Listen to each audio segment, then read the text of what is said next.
Hello, today from a wonderful, cold, and foggy North Germany here on the Wars Rebellion podcast for Age Still War. I'm your host, Niels Eichhorn, and as you can see behind me, I got booted from my usual recording space into the living room today. We have guests in the house, so it's a little bit different. I hope we don't have any interference with dogs barking or neighborly voices appearing in the pod. As I hope it is enough quiet time in the evening to do this. Today we have a extraordinary special episode. This is episode number 25. We have done it for a quarter century, if you like. And for this, I have also a rather special guest, I feel, because we have been in California with various commodities quite a few times now. We have done wine, we have done lemons, and today we're going to do sugar and sugar beets. And again, going into the Gilded Age.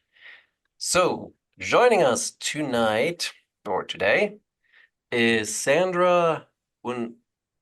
Well And done. thank you. I stumbled there almost. And we are looking at her newest book, published with the University of Nebraska Press, The Sugar King of California, The Life of Claus Spreckels. And of course, written as E-L at the end, not L-E, since it is German. And this is, I feel like, the third in an installment of books related to sugar and the sugar business, because she previously also did one of the sons, Empire Builder, John D. Spreckels, and the Making of San Diego. And the first book in the series, Light in the Queen's Garden, Ida Mae Poe, Pioneer for Hawaii's Daughters. So, and I see, oops, An American Girl in the Hawaiian Islands, The Letters of Carrie Produce Winter. You have been extremely prolific, Sandy. Yeah, and two more you haven't even mentioned because you don't know about them. Well, Yeah, your I'm busy. website doesn't have them. Yeah, I'm busy. You've been Every book is my last book. Every book, I'm doing no more. I go, well, maybe one more. I can see that, and there are definitely a few more Spreckles characters that could get a biography, I assume. Through But that. so you have done the son for San Diego, and then you're doing the dad for San Francisco. So Right. I guess first question would be, why the son first and then the dad, and why did the dad need a biography after the son? Well, that's a great question.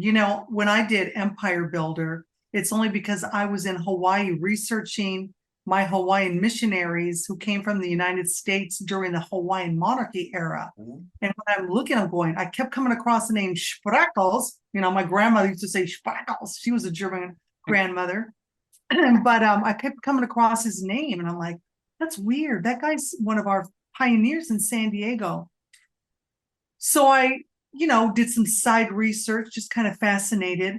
Anyways, long story short, I wrote John D. Spreckels' book thinking that's the end of the Spreckels and my involvement. Meanwhile, during the writing of that book, I came across many, many descendants of the Spreckels families who did not know each other because of all the varied lawsuits down the generations. And there were those who have and those who have not. And I had a couple of family reunions, and pretty soon I'm an unofficial Spreckles cousin.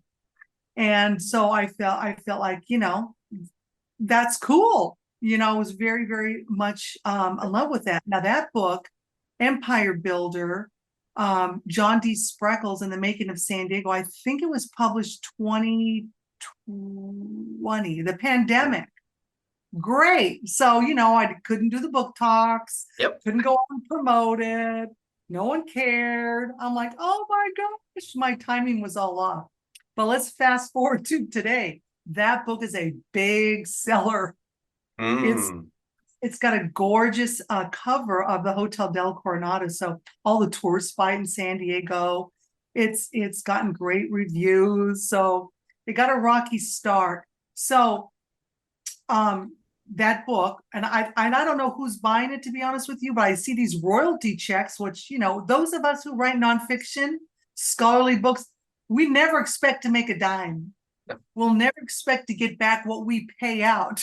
But so that book has been a surprise. So during the publishing, excuse me, once that book was out, Der Spiegel, which isn't that is that a German periodical? Yep. Yeah, it's basically sort of like equivalent to Newsweek or Time magazine in Germany. Okay, so I've never heard of Der Spiegel here in San Diego, but You might be able to find it at the airport, actually. Oh, really? I need to fly more, sounds like. Sounds like I need to go somewhere. The international side, not the Hawaii side. Again, I need to go somewhere.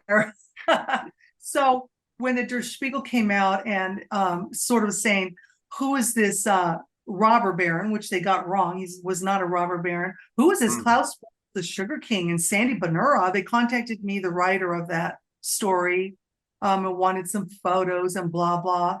And I shared that with my publisher. And before I know it, I'm like being encouraged to write, hey, Claus Spreckels is big. And I did not know that. So I was thinking, well, let me consider writing a biography on Claus Spreckels. In Hawaii, there was a biography. Last one was done in 1960, which just covered his shenanigans. There's a lot of amazing shenanigans Claus Spreckels pulled in Hawaii. And then that was it. Nobody had the whole picture of him. And of course, since I did his son and all the children of Claus, I thought, oh, I know why, how. So anyway, it was a logical thing. I went up to San Francisco, Monterey County, Aptos, Watsonville, all these places in Northern California. I had never been. Oh, I've been to San Francisco for an inspiration. Okay, if I write a book, I have to love it, and it has to sustain me, because I'm ADHD. I will get bored and walk right out. So when I went up there and I went to the little town of Spreckels, which is a historical town. I was just going to ask that. As like I started meeting people who lived who's now, you know, fourth, fifth generations in the same house. I'm like, and they were like, he changed our lives. And I looked at the Salinas Valley. He made that entire valley green. How come no one's known about him?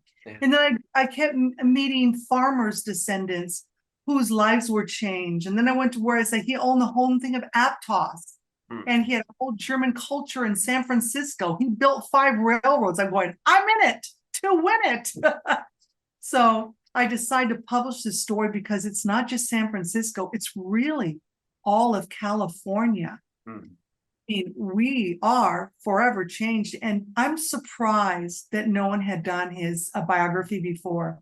That's how important this man is. So the book's only been out for a few months.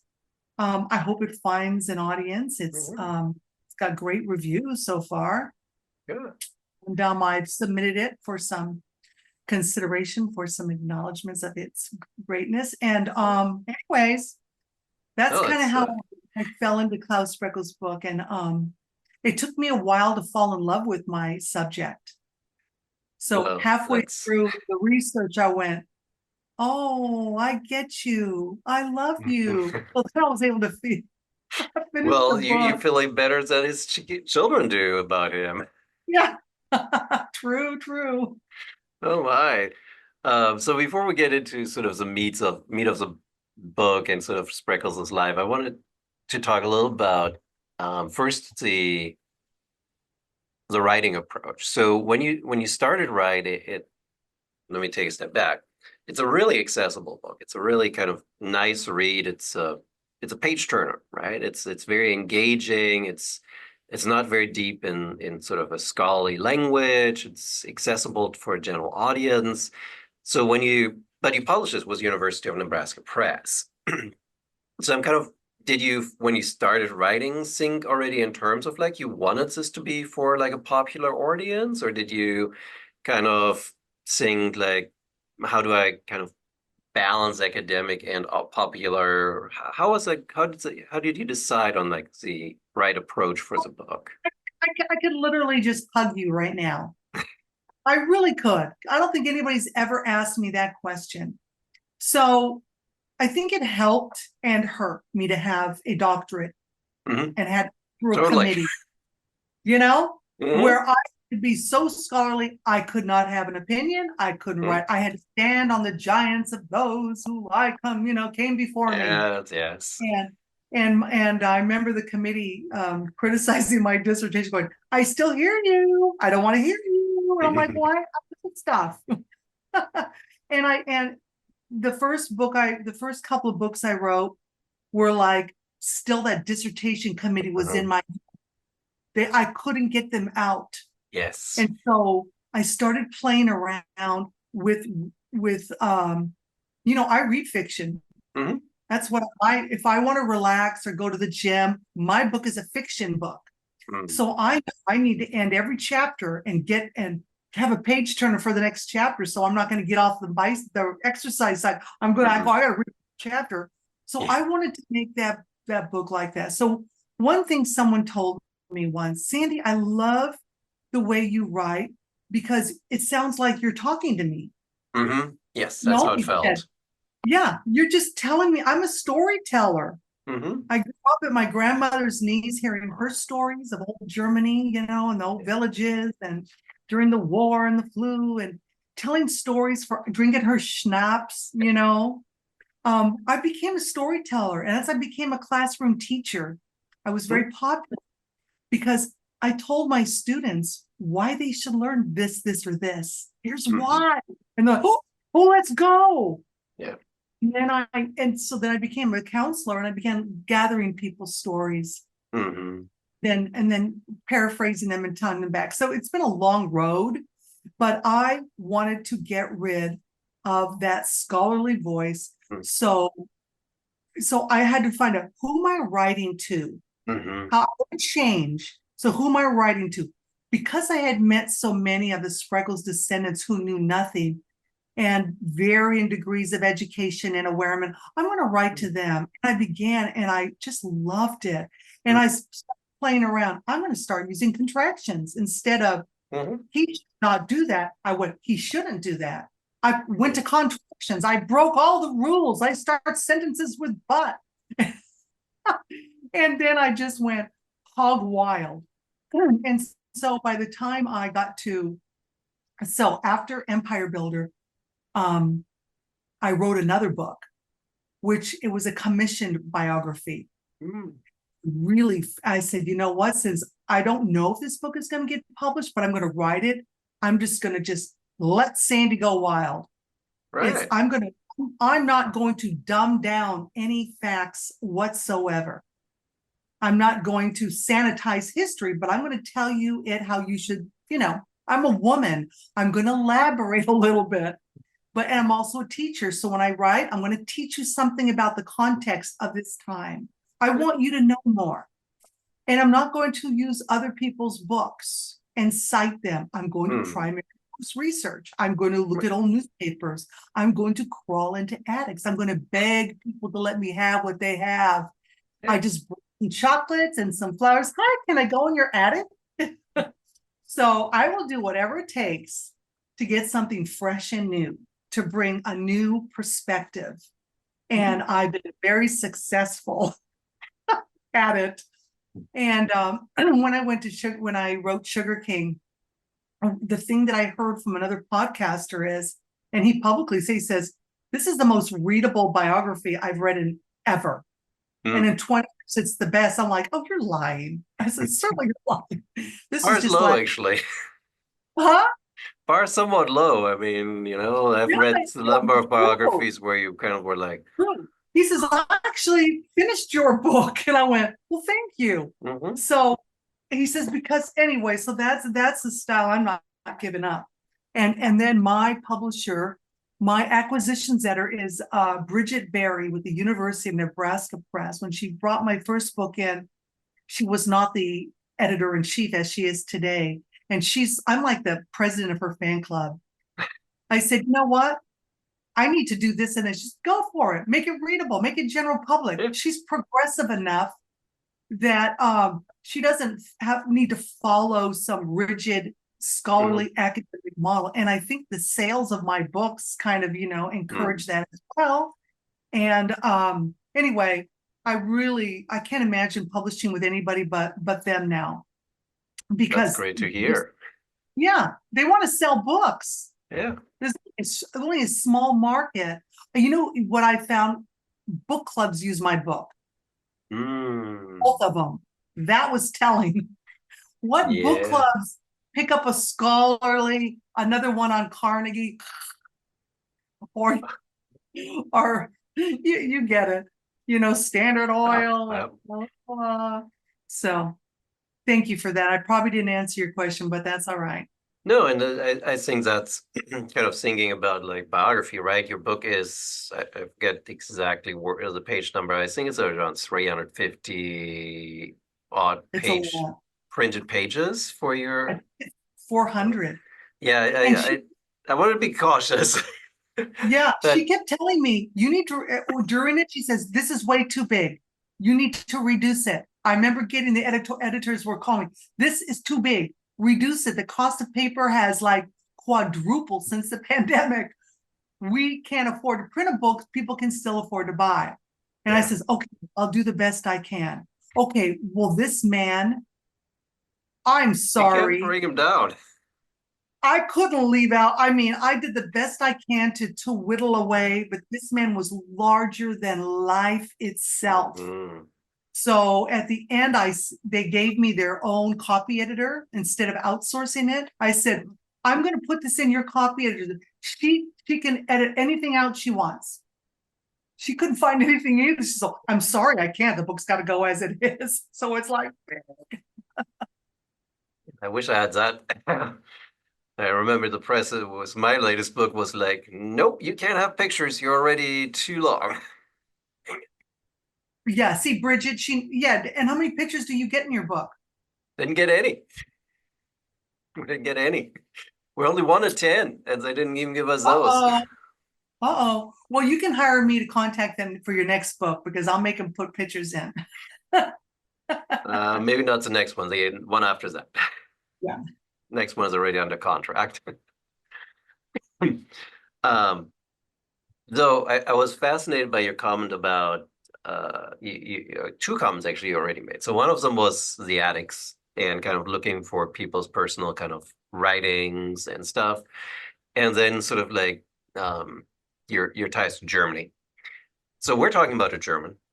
We're talking about a German who wrote in the 1850s, 60s, 70s, which means you, I would assume, had to read old German handwriting. Oh, you're mean.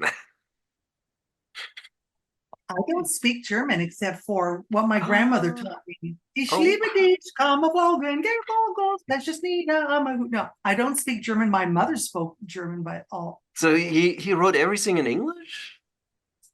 Claus came over here when he was 17 years old. Yeah. He landed here and okay, so first of all, those of us who write about San Francisco history, we have a problem. Because yeah, you have that earthquake. The earthquake and fires burned everything. So we have to spread our tendrils. When I was looking at John D. Spreckels, who also lived through the earthquake, and his father Claus, I had to reach out. Now, in Germany, Uwe Spiekermann, who I told you about earlier, before we were recording, he's a genealogist in Germany. He's done research on the Spreckels family, and I would run everything by him. I says, okay, is this accurate? Is this one of the cousins, or is this, blah, blah, blah? where's this road? Where's this church? Where's this town? He was a tenant farmer, and this is the address. Can you confirm it? And so Uwe and I, we zoomed from Germany to San Diego right in the beginning, and Okay. we shared information because Klaus buried, 7 children. And Mhm. I had some dates, he had some dates. We shared the dates from Germany, and he even flew over here. He's got he's got 2 doctorates. This guy's genius, Uwe Spiekermann, and a really nice man. So he flew over here, and he wrote the foreword to Empire Builder book. But I used him a lot for my Germanness. To Okay. I didn't want anything to be inaccurate. I don't want now, because Klaus founded so many industries where there are cult followings today. Mhm. The railroads. You tick off a railroad person, you say the wrong train and a wrong line, everything you say afterwards is lies. So I paid someone in Australia who was a expert on trains in California. And I says, I will pay you. I want you to review this chapter, review my notes, make any corrections. Well, what do you want? Because I don't want the railroad people coming after me. Mm. I want to honor them by getting everything right. So that's Yeah. important. And then for the shipping, there's a whole I bet. the Spreckels family had the first shipping company in the Pacific. Okay, they've got a cult following. Then we've got Mm. your Hawaiian monarchy experts, and besides the German, it was a lot on my shoulders, Mhm. to get this book because the audience would be so diverse, unlike the other one. Yeah. So quite a challenge for yours truly. Well, you're talking to a Civil War historian. I know how those buffs can get really fancy about the position of one Oh, yeah. regiment. Oh, It's, yes, so it's an inch too far to the right, man. No, you got everything wrong now. I know. And now I used to say there used to be 620,000 men who died in the Civil War. Now it's 700,000 now. So you can't get that wrong anymore. Someone was at one of my talks, and she's an expert on the Civil War casualties to 2024. It's now 700,000. Don't get that wrong because you'll have no credibility. Yeah, isn't it lovely? And I can't imagine when you have rail enthusiasts, shipping enthusiasts, Hawaii enthusiasts, probably sugar enthusiasts, all. Agricultural. Oh my gosh. The agricultural's got its, I didn't know that. That's a whole separate, I have a lot of respect for those people.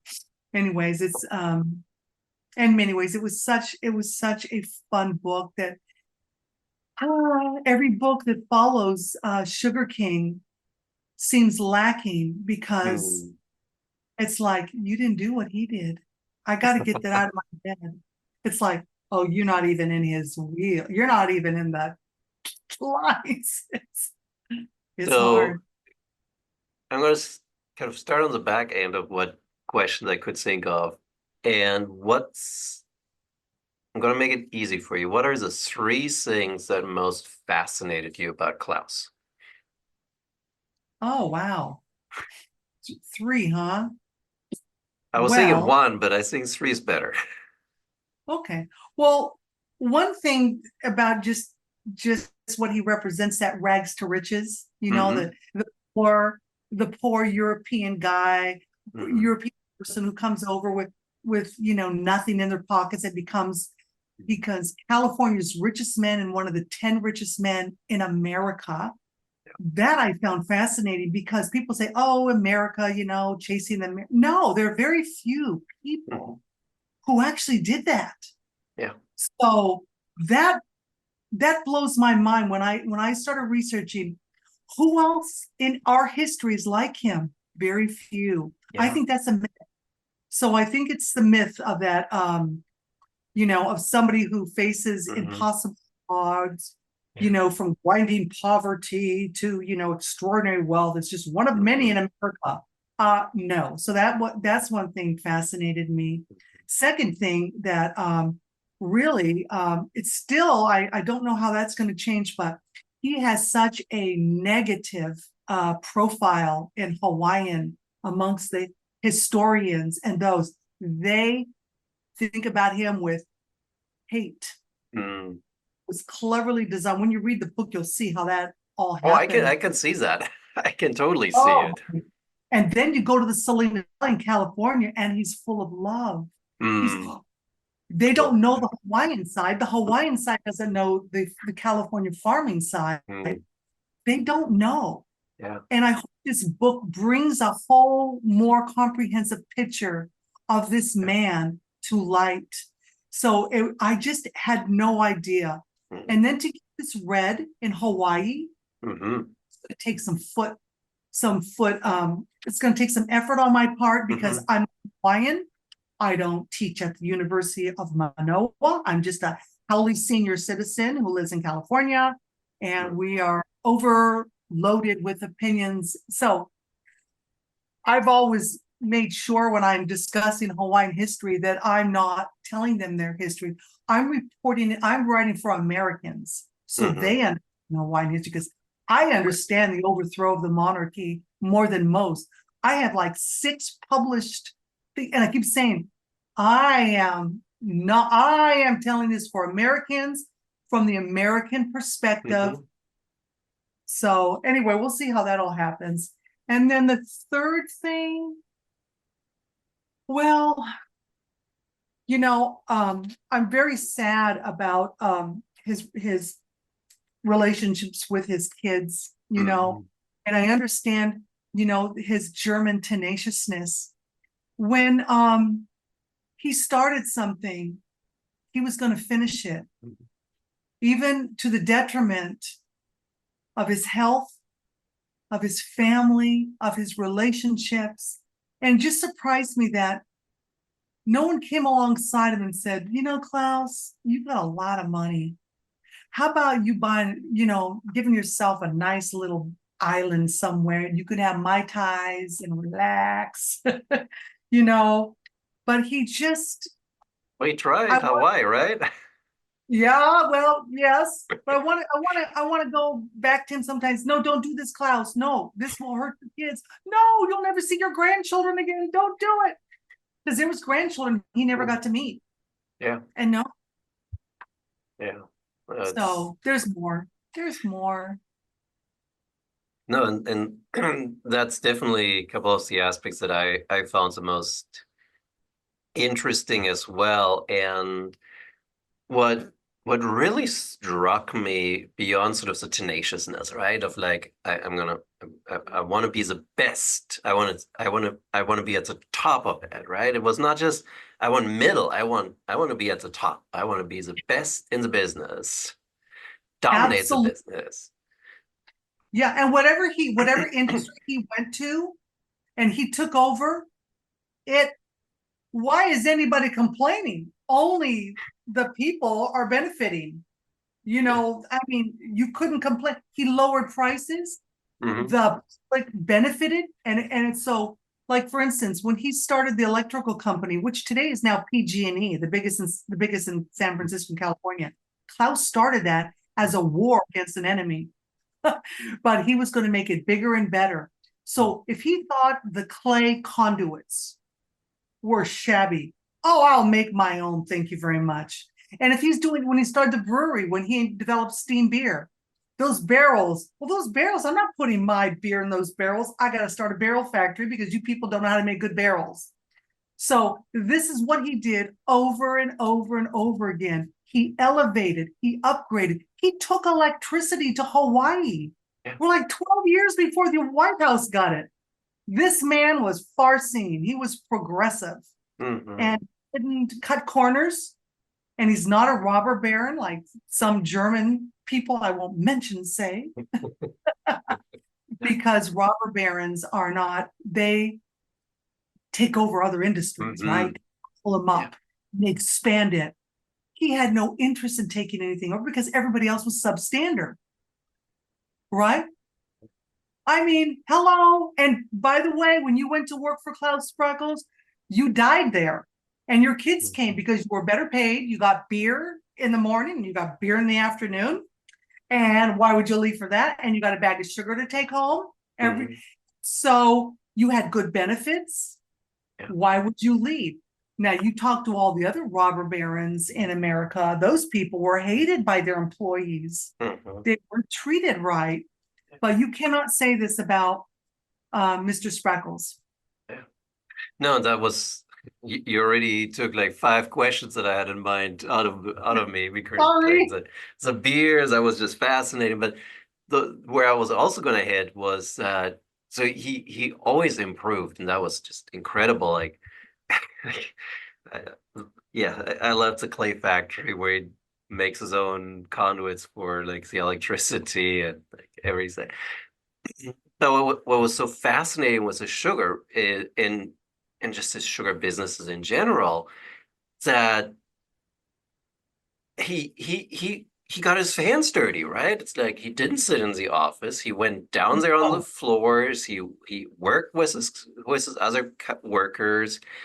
And where does this come from that he like to learn is like I'm gonna go to New York or I'm gonna go to Germany.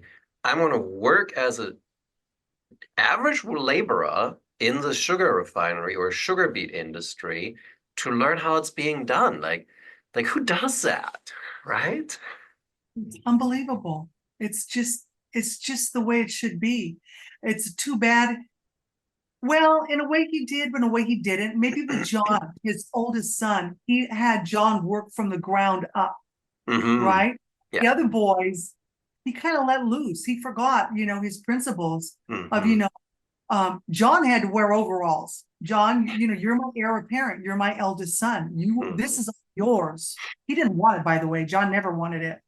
But when he was a younger man, he had to wear the overalls right along by his dad and Hmm. get into work and making sure everything. He didn't trust people Yeah. because he made a mistake in the beginning of his career in San Francisco of trusting the wrong people and believing that they would do the quality work. So he says, no, I will, yeah, hands-on boss. Hmm. John was not like that, by the way.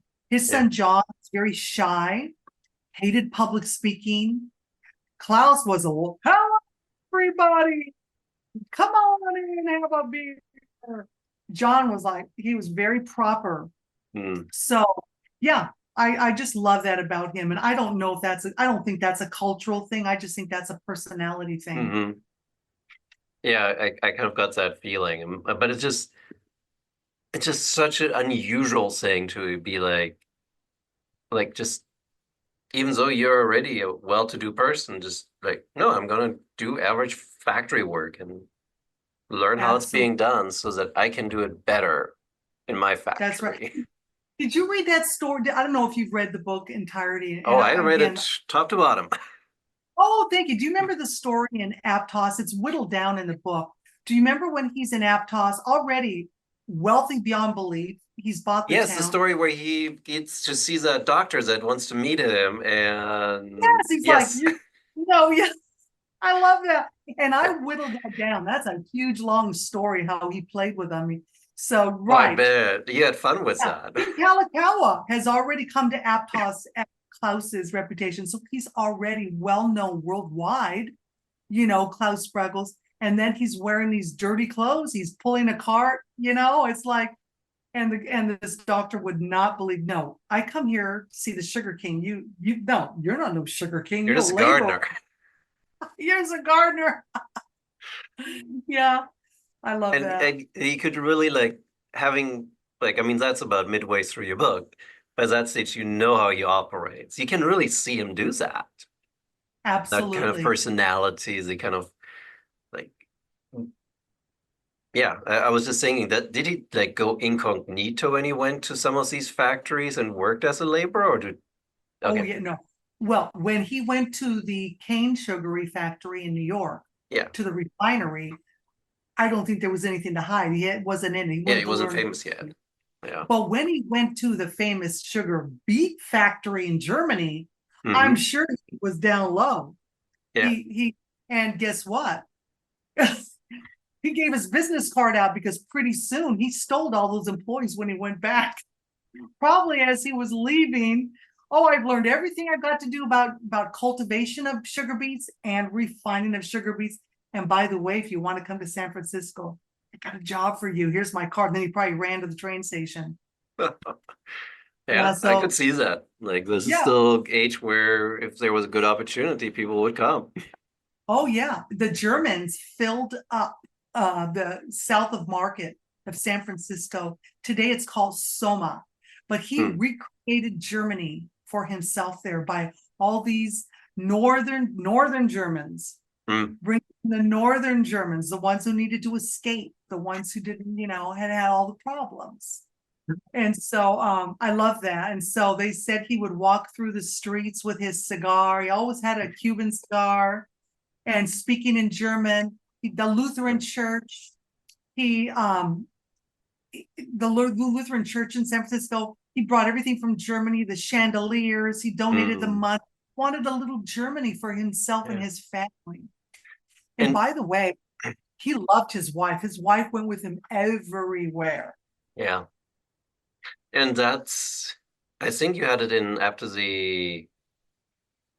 was it after the refinery trip in New York where he kind of like was really sort of depressed and like it was like after one of his first trips, he just was so feeling lonely that he always brought his family every time afterwards because he didn't Yeah. want that separation from them. Well, as a mom, Yeah. I'm like, when he decided to take his first trip to San Francisco from San Francisco, first of all, we didn't have the Continental Railroad. So Mm-hmm. how did he get from San Francisco? This is a question for you. How did he get from San Francisco to New York? A long trip by boat. What was not built yet? Yeah, the canal. The canal was not built. So Yeah. we're talking 6 months, Yeah. you know? How Yeah. long does that take? And by the way, That's one way. the Civil War was Yeah. raging Yeah. in New York.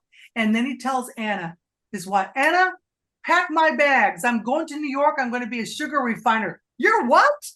Yeah, that's in my future. We're gonna be sugar refinery family. And by the way, John's coming with me. Pack his little bag too. You're taking was he Oldest? 13? Was he 9 or wait? I think it was 13. Ah, Yeah. he was a boy. Can you imagine his mother? Oh, you're Mm-hmm. taking For a our year or more. Mm-hmm. yeah, to New York in the Civil War, because remember, the Civil War was the first war that Yeah. Americans could actually hear about it. Yeah. I mean, Yeah. It touched everywhere. yes, so we knew about the bloody bodies the same day it Mm-hmm. was wires, Yeah. there was, a lot of fear. And New York Mm-hmm. City, when he was there, the draft had just happened. And you think everybody was for going to war with the South? Oh no, New York's like, we ain't going. So he was right there, he and his young son, John, at the outbreak of the most horrible riot I think the United Mm-hmm. States ever had. I mean, he was just like, but he stayed nose to the grindstone. Yeah. Let me learn sugar refining. I don't care about all this. Yeah. That's how he was, nose to the grindstone. Work, work, work, work, work. Well, and then also like, all right, I learned it. Now I'm gonna order the material to make my sugar refinery, right? Like before he Yes. even goes back, he's like already ordering and prepping and like, yes, this is what I'm gonna do. Yes. And how successful was he? I mean, that's when he had a couple of partners, if you remember. That's when Yes. he learned never, Don't ever, do that. ever. Oh, by the way, John was 9. He was Yeah. not 13. He was 9 years old. So Claus took the evening shift. So when his son was purportedly sleeping, and his son said it was the loneliest time of his life, being Mhm. in this house while his father worked. And by day, the two of them went to all the refineries in New York because New York was the refining capital of the United States. So they went to all the sugar refineries to learn best practices. Mhm. So when he went back to New York, they stole the competition. Of course, he like, when he didn't learn just at the factory, he went to see what everyone else was doing, and he got this model of best practice based on what he saw everywhere. Mhm.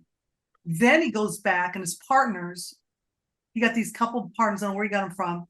They did not want to reinvest their dividends. Oh, we're rich now. Claus will go, okay, let's put our money into it. We're going to get bigger. They're like, oh, you need to cool it. You need to slow it down, Claus. We're very comfortable here. What's the hurry? Mhm. He's like, how dare you? And this is our opportunity. And I'm president. I went to New York. I ordered the equipment, and you won't let me expand and build up and develop patents. And by the way, that's when several of his children had died. I think it all came crashing down, Mhm. the public falling out. Claus has a nervous breakdown. He's forced to go back to Germany to take the waters because he doesn't trust any Americans to heal him. And that's a delightful reading in the books because I learned a Mhm. lot about healing from nervous breakdowns, American style versus European. I'll take the European myself.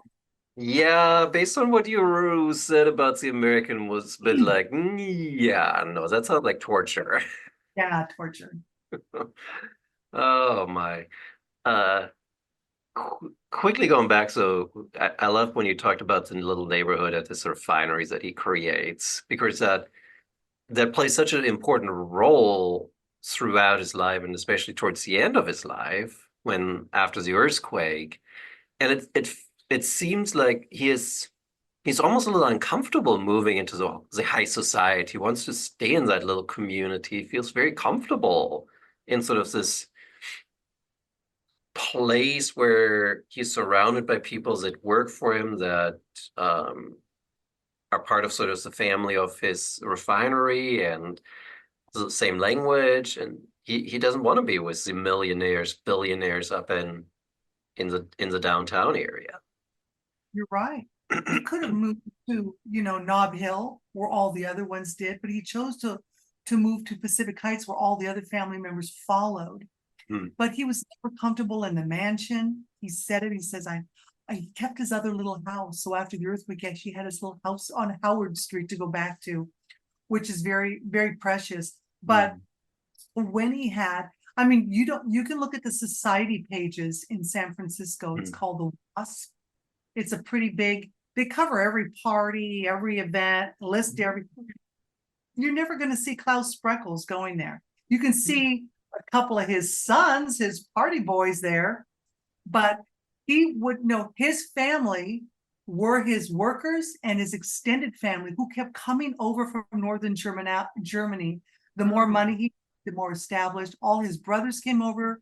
His wife's entire family came over, and their family. So it became, big cousins, and it became a real home for him, particularly since his father's and mother died in Lampstead.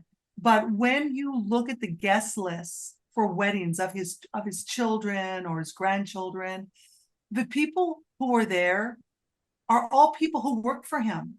They're not the high society. He had more money than the people who lived on Nob Hill, than the Stanfords, than Hmm. all those people who developed the railroad. He could buy them out, Yeah, but he didn't care. right.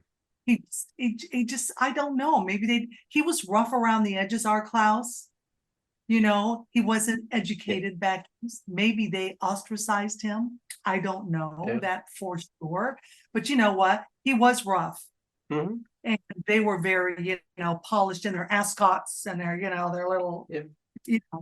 that group, that society group. He just, nah. Yeah, and I think he kind of based on sort of this personality, right? Like working in an overall in the refinery and not wearing a suit and tie in the office that can turn Right. off a millionaire that wants to hang out with you a little bit, or sort of like, oh, I actually enjoy walking down the street where my workers live. Yeah, I can see that being a little issue. Mm-hmm. So that all said, I so we're actually no, let's go with this other escape because he's not just San Francisco focused, and we're not quite going to Hawaii yet, but he also goes to the coast, and he already mentioned Aptos as sort of one of his little experiments. So why do we have Aptos, and what's sort of the origins of what he eventually wants to turn into sort of a vacation um, holiday place for people? Well, Aptos is, for those of your listeners or viewers, Aptos is just below Santa Cruz County. Mhm.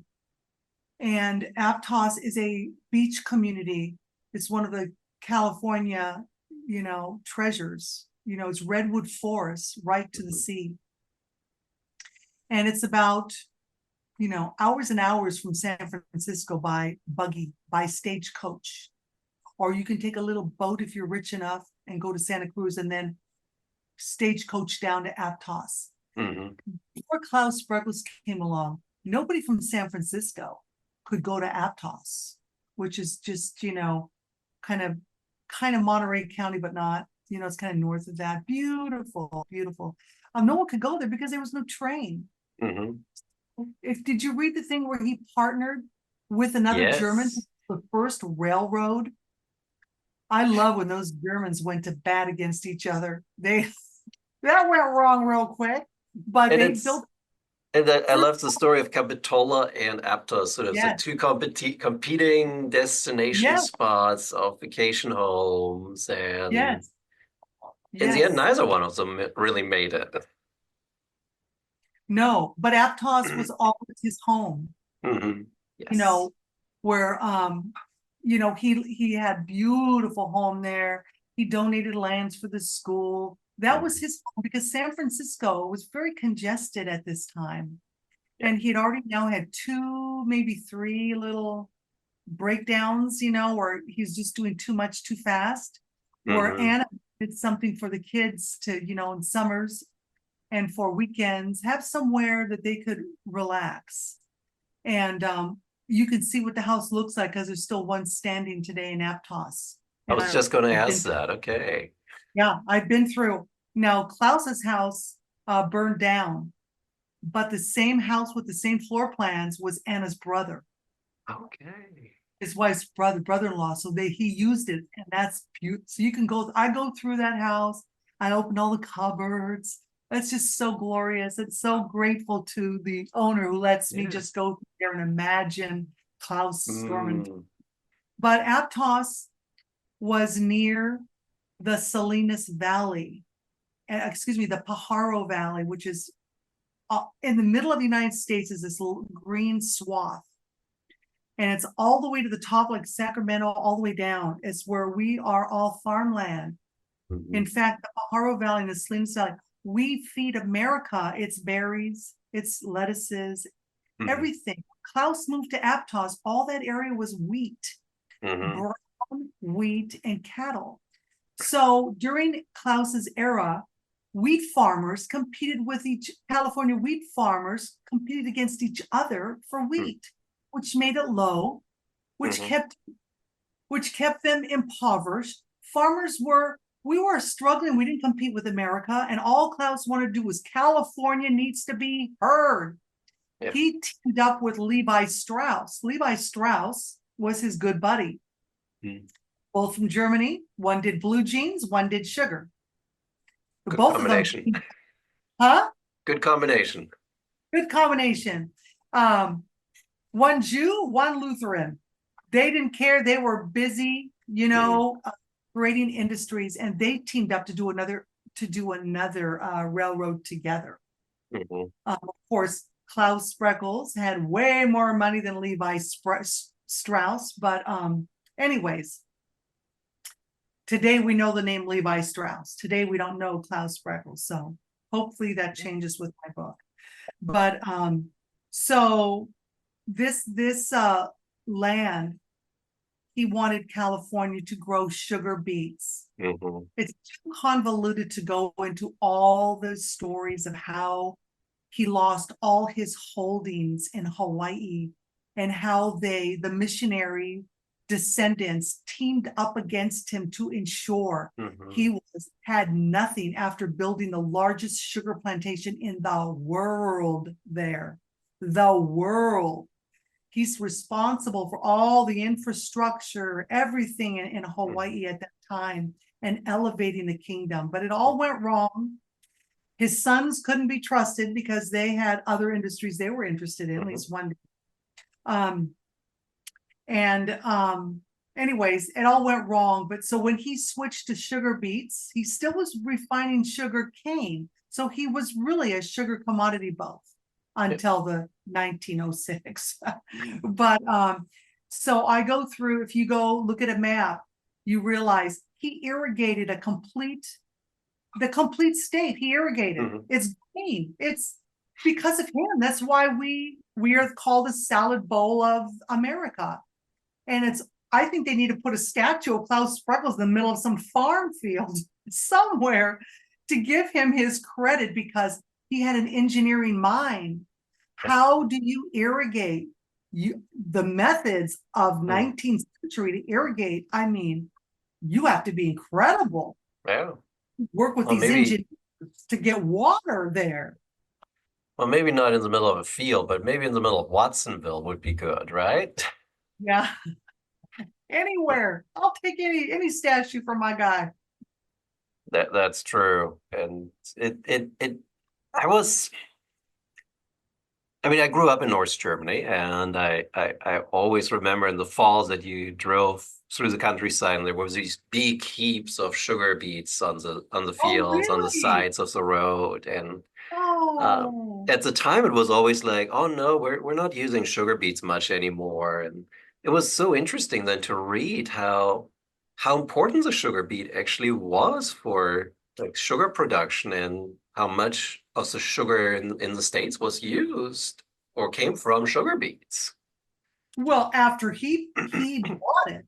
I mean, after him. Now, the sad part of American history is sugarcane cultivation fueled the slave trade. Yeah. I mean, a lot of people go, oh, what did the slaves do? Oh, they were picking cotton. Okay, that was a cushy job compared to working the sugarcane plantation in Louisiana, where the lifespan was 7 years. It was a dangerous, horrible, where children had, I go into all the details of sugarcane cultivation and beet. I've become an expert somehow. I need to go to some sugar convention. I guess I could ask, like, which one is your favorite, sugar cane sugar or sugar beet sugar? Well, because it didn't fuel the slave trade, it's sugar beet culture. And because all of Germany used sugar beets for sugar in his era. And we couldn't believe someone could take this ugly little beet and make sugar out of it. That would be identical to sugar. So when I do talks in San Diego, Do you bring a sugar beet? I take both. I bring the product. I bring sugar beet and sugarcane sugar. Okay. And I ask people to come up from the audience, a couple people, which one's sugar beet and which one's sugarcane? What do you think? You can't taste the difference. It's indistinguishable. Wow. And how could a sugarcane, can you mention the stalk, the big spiny stalk that grows into the sky, and a beet? How does it get the same product? Yeah. Mind blowing, right? Yeah. And now today, 2025, my friend, 60% of the United States gets their sugar from the beet. Thanks to Spreckels. I live in California, so we're all cane here. Yeah. So, but if I lived in Colorado, I'd be buying sugar beet. Yeah. Yeah. That's didn't think of that, but wow, that's incredible. No. Yeah. But it was very hard to convince people to grow that plant. Like I found it fascinating how he chronicled, like, he wanted Watsonville to be the center of his sugar beet empire. He goes there, he's talking it up, he's getting like signatures from people that they're like, yeah, we're gonna do that. And then 2 days later, it's like, yeah, we're not sure anymore. And then he's like, well, then I look somewhere else. But I really would like you to do this. And then people are like, yeah, I guess we can do this. Yeah. Yeah. Again, the tenaciousness, right? Of like, yes, I'm gonna do this together. You did it twice. Yeah. In Watsonville, then down there in Salinas, when he had to expand operations. Yeah, but the methods he uses, like, oh, really? I'll go somewhere else. Of course, he wasn't going to go anywhere else. He just told him that he was going to get it come because he had the mayor in his pocket. He had all the elite businessmen knew if he would Right. come and establish this refinery, they could finally build a school, build a church, do some roads, which is exactly what happened. He put Watson on the map. Yeah. So the rest of the United States, these struggling cities were going, could we be a Watsonville? So that's when the government got involved, contacts Claus and says, can you help us? You're going to be the foremost expert on beet cultivation. Teach us. And so that's when he rises. All the stuff's behind him, all the horrible things that happen with his kids and in Hawaii and the businessmen and the tragedies and the deaths. Now he said, I'm 60 years old. I should be in a rocking chair, but now I'm an expert. I have put my state of California, which I love so much. He never called himself an immigrant, always a Californian. He resented it if he ever referred to him as a German immigrant. No, I'm a Californian. I came here and my manhood was young before we were a state. So 50 years he had given to this state. So he's then his mission is accomplished. He's teaching not only California, it's his give back to America who gave me all these opportunities, he said. America, you've made this poor tenant farmer rich. And I've done so much. Thank you, America. And by the way, California, when I'm dead, I want you to know, Klaus Spreckels, what did he say? I forget what his quote was, but like, when my bones are in the ground, that I have done something, for you to give back because you've been so good to me. Yeah. So he really, at the end of his life, he cries a lot, and you'll see he goes to accept things, and he's like, he can't stand being acknowledged, and he cries. He said, "Oh, he's just so sweet." When men get older, they get a little more tender. I have found women get harder. We're all tender raising our kids, and then we get harder and jaded. You men who come off from the business world, you get older, you get more tender-hearted, and I see that in Klaus. He's very, he's very soft and tender for the first time in his life, and I just fell in love with him when he didn't go there to say, I'm the richest man in California. He went to talk farmer to farmer. Look, Mar, I'm a farmer. I grew up farming. Let me, I know your life. I lived your life. Listen to me. You're gonna be able to feed your family. You're gonna be able to build your own house. Just listen to me. That's what I just love that. I would have given up on him. I'm like, oh, okay, bye. Well, I think the other part why you didn't give up on him is that, in contrast to the Red publication in Germany, he is not a robber baron, right? This is a Gilded Age. The Gilded Age is a period of robber barons, of like monopolies, of exploitation, of dirty industry, and he just is like everything the Gilded Age is not. He's just not that. And when he died in 1908, his biography, his eulogies, they knew at the time that he had been cut from another cloth. So in his eulogies, many different ones, they're saying he's not the robber baron people may want him to say. In California, he gave and gave and gave. There's philanthropies we don't even know about. And so I said, oh, even in his era, they made sure when he died, they wanted him, because his death was pretty significant. So it went worldwide when he died. But when we have a few generations go by, we've got a couple of these historians go, oh yeah, he's a robber baron Spreckels, one of those rich guys. I'm like, okay, part of that's the reason I have to write his book. I've got to correct history. I need to correct this. Well, do you think is it because I'm going to do speculation a little bit, since last interview was a lot of speculation. Do you think it's just because every big industrialist during this period is a robber baron. That's why people were thinking he's a robber baron. Is it because people just listen to the Hawaiians too much? That, oh, this evil Spreckels guy? Like, did they? Well, we'll get to the second part in a minute. I hope that's those are rhetorical questions, right? Fair enough. We can leave that to the audience to contemplate. Yes, sir. But related to that, Can I just inject something? Because I think yeah. you get me, the writer. One of the criticisms that's come out with my books from reviewers from the publishers are they send these out to these scholarly writers in fields, and they come back. Dr. Bonura needs to synthesize why this man, for instance, Claus did this or why did that. He needs to coach it. She needs to present it more. She needs to make sense of that move. She needs to do this. I have to write a response to every objection to the committee to publish. So you know that I've done that. Yeah.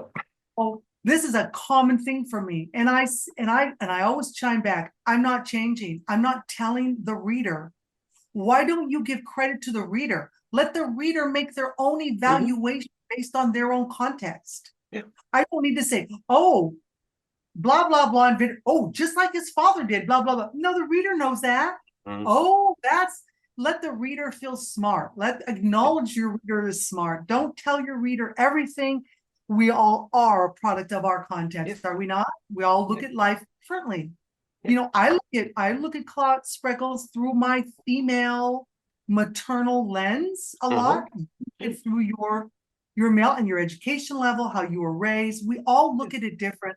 I wanted this book, and this book, I think, especially with Empire Builder, does so good with book clubs because they can fight with each other. And I don't think he did it because of that. And you know, there's debate possibility.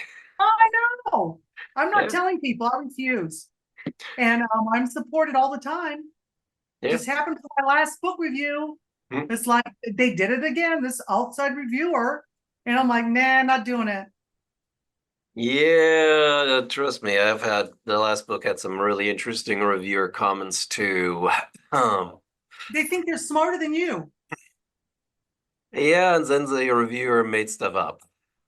Yeah, yeah, because which was the worst. That's terrible. Yeah. Yeah, I'm sorry. That's awful. Yeah, that was like, we looked at a list, there were like 10 things we were supposed to change, and we looked at it and we're like, wait, we don't say that. Where's he getting this? Where's it getting this from? Lazy. Yeah, like it was weird. It was totally weird. We pushed back and the press was like, all right, we'll publish. That's right, just push back. Yeah, when you get to be a certain age, now if I were 20 something, you don't have a choice. No, I'm not. I'm starting my 7th decade. I'll push back all I want.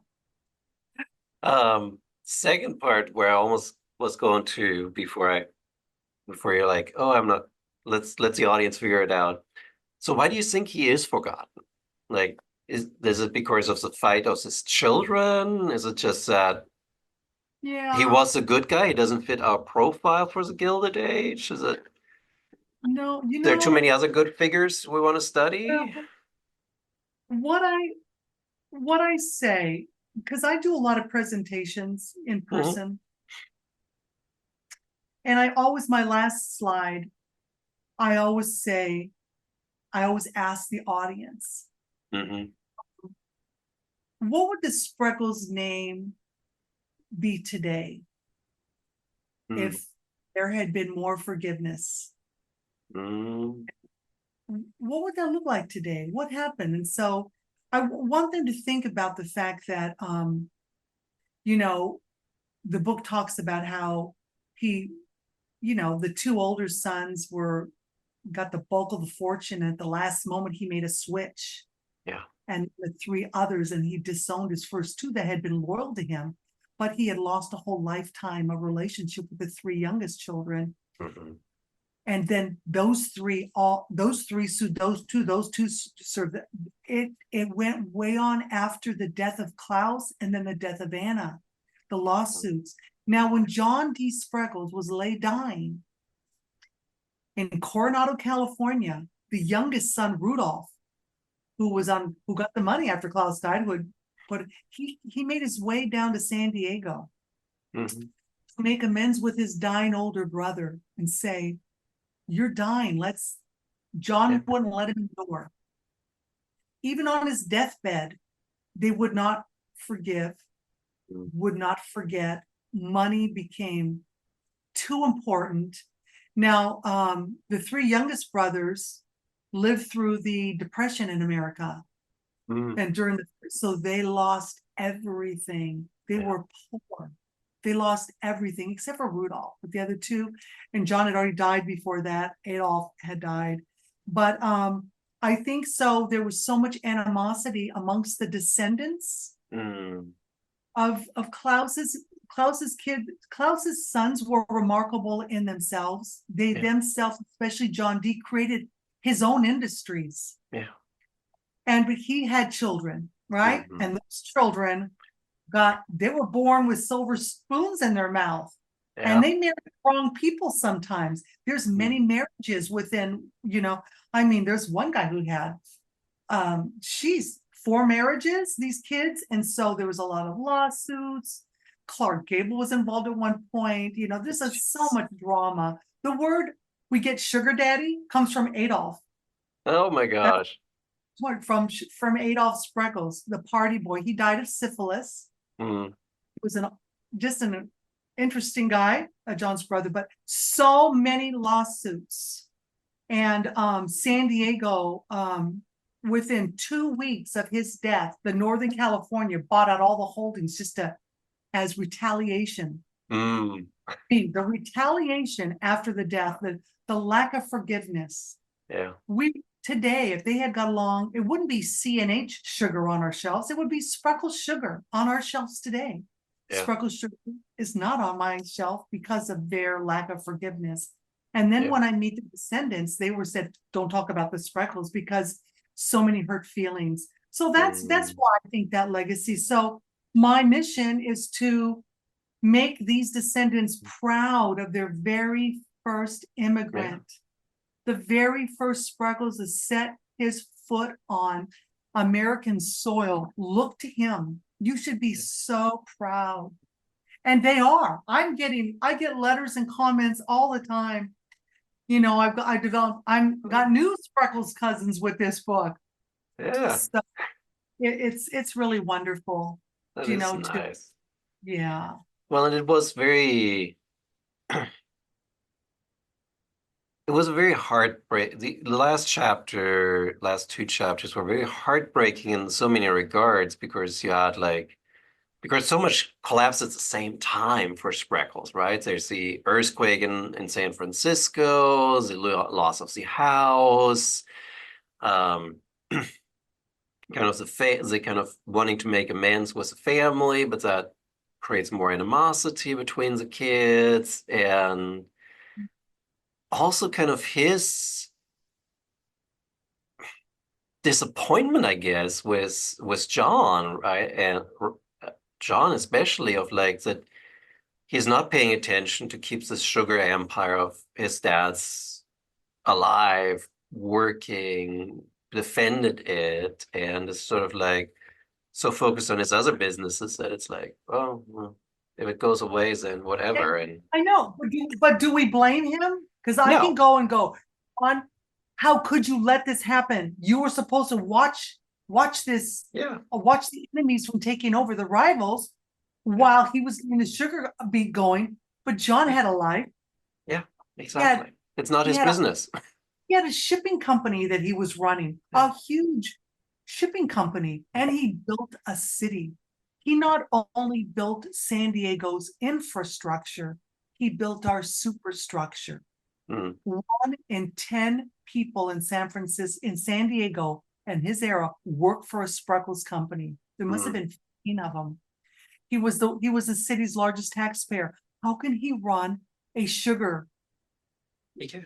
keep his father's legacy alive at the sake Yes. of his own? Yeah. And he's got children who are also going through things.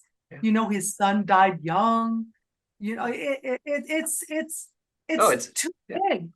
It's easy for me to get mad at John, but since I'm his biographer, I give him grace. I can throw the other ones under the bus. That's until we write Randall's or Adolph's Yeah, we'll throw him under. biography. You're no good. Oh, gee. I guess there's a whole book on like the Spreckels lawsuits you could write. Well, you know, the Supreme Court, they get the Supreme Court busy. If you are one of the slides I show in my presentation is actually, if you're going to be a lawyer, pass the California bar, you need to know Spreckels v. Spreckels because they put into law. It's the California marital property law. And thank you to No the Spreckels. kidding. Oh, no, I'm not kidding you. I don't know why no one's done a documentary on this family. Oh my gosh, it would be a soap opera, wouldn't it? Yeah, I was actually thinking maybe you should start with a movie first, but that could be a nice mini Is there a series movie? I on could see a TV. movie. Yeah, that'd be a great movie. Oh my gosh, so spicy. Someone just bought the rights to the audiobook of Sugar King last week. Oh, Yesterday, what am I saying? Yesterday, I was just informed someone wants it for an audiobook. cool. Inside my publisher. So we'll see if maybe this thing will get some garner some attention. Well, I mean, you are in California, and it's a California story that is very close to Hollywood, so it could entice people. That would be an interesting, like, I I might mean, not be especially these days, right? With like Amazon and Netflix and even like right. Paramount doing like stuff for their digital platforms, like they can do mini series on anything and everything that could be Yeah, interesting. but look at me, how old I am. I mean, you have to be this young person who knows how to market, who knows how to Yeah. get out there. And Yeah. that's me. So it's, I don't know how All to you do need is a that. producer picking up your book and saying, "Yes, that's the book I want to do." Yeah, we just need a good producer to see some value in it because Yeah. it may great. I'm already casting people in my head. Okay. Oh, goodness. Um, let's see. There's so many things on the list here of great topics, but I think we're gonna leave our why to the readers because that is so much more fun to read about than anything else. Yeah. Um, I thank you for your support for authors and your love of history. We really do appreciate you. Always, I love reading, and it always is inspiring to get new books. Yeah, I see all the For you. books behind you. That's all Wow. my wife. Oh, you're kidding. That's my wife's section. Mine are over there and upstairs. This Wow. was the only space that had a space in front of it that was open that I could park myself. That's amazing. That's a lot of books. Yeah, it was very expensive to move those to Europe. Oh, I bet they were. Oh, which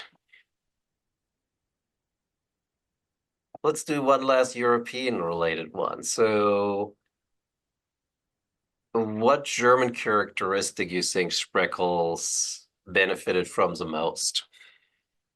Oh, well, since my mother was German and my grandmother lived with us, so I was Mhm. raised, to be on time, to make Mm, sure. I mean, this is one thing that set them apart in their era, especially when John D. Spreckels was developing the Oceanic, the first steamship liners to travel yes. California to Hawaii to New Zealand to Australia. That's big. He was always punctual. So he was Hmm. so punctual, he got the US mail contract, Yeah. which only added money because they says we can only count on a Mm, Spreckles ship to be on time. And yeah. he would leave.